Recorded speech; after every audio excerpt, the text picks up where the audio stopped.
السلام علیکم ورحمۃ اللہ وبرکاتہ۔ امید ہے آپ سب خیریت سے ہوں گے۔ اللہ آپ کو سدا خوش رکھے۔ چلتے ہیں آج کی ایک کہانی کے طرف۔ شاید آپ بھی اس کہانی کو کتاب میں ضرور پڑھے ہوں گے۔ اس کہانی کو سن کر آپ کو ہنسی بھی آئے گی اور کچھ سیکھنے کو ملے گا۔ اس سے پہلے میری بات سنیں، کیا آپ بھی ایک بات کو بار بار بولتے ہیں؟ کیا آپ بھی کسی اور پہ بھروسہ نہیں کرتے ہیں؟ کیا آپ بھی اپنے آپ کو سب سے زیادہ بدھیمان اور ہوشیار سمجھتے ہیں؟ چلتے ہیں آج کی کہانی کے طرف۔ ایک جمن میاں تھا، وہ دیہات میں رہتا تھا، لیکن پھر دیہات کو چھوڑ کے وہ شہر چلا گیا۔ پریوار کے ساتھ، بچوں کے ساتھ شہر میں رہنا شروع کر دیا۔ جمن میاں اپنے آپ سے زیادہ بدھیمان اور اپنے آپ سے زیادہ ہوشیار کسی کو نہیں سمجھتا تھا۔ خیر، ایک دفعہ جمن میاں کپڑے لے کے درزی کے پاس گیا۔ درزی سے کہا کہ میرا پاجامہ سل دے۔ درزی بھی جمن میاں کی طرح ہی تھا، اس نے بغیر ناپ لیے ہوئے ان کا پاجامہ سل دیا۔ جب جمن میاں گھر آئے، اس نے پاجامہ پہن کے دیکھا تو پاجامہ لمبا نکلا۔ جمن میاں کو افسوس ہوا کہ درزی نے پیسے بھی لے لیے اور پاجامہ بھی خراب کر دیا۔ جمن میاں نے سوچا، اگر اس پاجامہ کو لے کے درزی کے پاس دوبارہ اگر ہم جائیں تو وہ اور بھی پیسے لے گا، کچھ ٹائم بھی لے گا، کیوں نہ اس پاجامہ کو گھر پہ ٹھیک کر لیں۔ ایک دن جمن میاں کام پہ جا رہا تھا، اس نے اپنی بیوی سے کہا کہ درزی نے میرا پاجامہ لمبا سیل دیا ہے، اسے 6 انگل کاٹ کے اس پہ سلائی کر کے اسے ٹھیک کر دینا۔ بیوی نے کہا ٹھیک ہے۔ جب 2 قدم آگے نکلے تو بڑی بہو بیٹھی تھی۔ جمن میاں کے دل میں خیال آیا کہ بیوی کی یادداشت کمزور ہے، عمر دراز ہے، ہو سکتا ہے وہ اسے یاد نہ رہے، کیوں نہ یہ کام بڑی بہو کو دے دوں۔ اس نے بڑی بہو سے کہا کہ درزی نے میرا پاجامہ لمبا سیل دیا ہے، تم ایک کام کرنا، میرے پاجامہ کو 6 انگل کاٹ کے چھوٹا کر دینا۔ بہو نے کہا ٹھیک ہے ابا جی۔ جمن میاں نیچے اترے تو چھوٹی بہو بیٹھی تھی۔ جمن میاں نے چھوٹی بہو سے بھی کہنے لگا کہ درزی نے میرا پاجامہ لمبا سیل دیا ہے۔ بڑی بہو کو ٹائم نہیں لگتا، وہ بچوں میں بزی رہتی ہے، تو آپ فری ہو تو آپ میرا پاجامہ ٹھیک کر دینا۔ چھوٹی بہو نے کہا ٹھیک ہے ابا جی۔ جمن میاں آگے نکلے تو گیٹ پہ بیٹی روبینہ کھڑی تھی۔ جمن میاں کو ان تینوں میں کسی پہ وشواس نہ تھا، کسی پہ بھروسہ نہ ہوا کہ کوئی میرا کام کر دے گا۔ جمن میاں نے یہ کام اپنی بیٹی کو دیا۔ جمن میاں کہنے لگے بیٹی روبینہ، درزی نے میرا پاجامہ لمبا سیل دیا ہے تو تم 6 انگل کاٹ کے اسے چھوٹا کر دینا۔ بیٹی نے کہا ٹھیک ہے ابا جی۔ جمن میاں کام پہ چلے گئے۔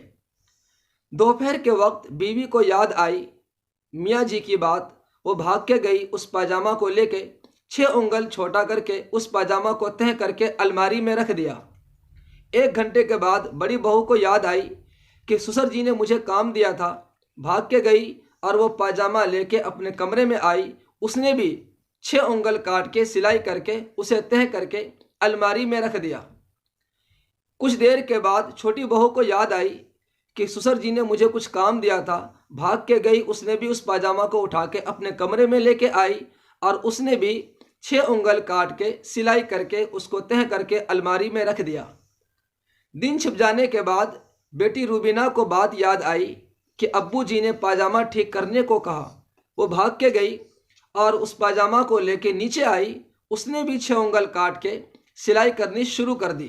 اتنے میں جمن میاں باہر سے آئے، اس نے بیٹی کو دیکھا کہ پاجامہ ٹھیک کر رہی ہے تو جمن میاں اندر اسے خوشی ہوئی، وہ خوش ہوا کہ باپ کا خیال تو بیٹی ہی رکھتی ہے۔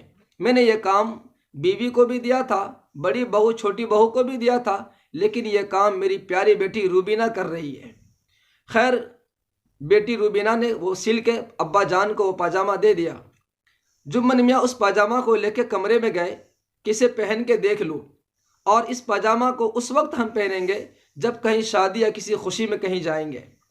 جمن میاں جیسے کمرے میں گئے، اس پاجامہ کو پہن کے دیکھا تو جمن میاں کی چیخ نکلی اور جمن میاں نے زور سے کہا کہ بڑی بہو، چھوٹی بہو، بیٹی روبینہ، روبینہ کی امی ادھر آؤ۔